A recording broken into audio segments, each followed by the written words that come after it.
मला काय म्हणायचं आहे, कोल्हापूरकडे अतिशय दुर्लक्ष करतात. फक्त राजकारणी लोक काय करतात, इलेक्शन आलं की जागा होतात.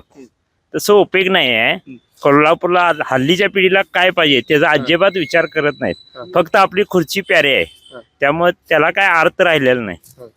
आता सरकार जरी कुणाचं पण येऊन दे, खरं रंकाळा डेव्हलपसाठी सहकार्य करायला पाहिजे. तिने प्लॅनिंग करून हद्दवाढ म्हणा, समजा आता रंकाळा एवढा सौंदर्य शाहू महाराजांच्या काळातला आहे, तर तिने केवढं स्वच्छता ठेवायला पाहिजे. बाहेरचे राज्यात किंवा बाहेरच्या ह्याच्यात किती स्वच्छता आहे आणि कोल्हापुरात कोण अजिबात लक्ष देत नाही.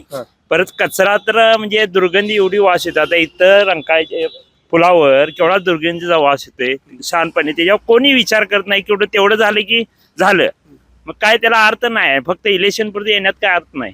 आता तुमचं बजेट नाही हलणार, कारण 28% फक्त 18% GST. मोहिते सुझुकी मध्ये आजच आपली आवडती गाडी बुक करा.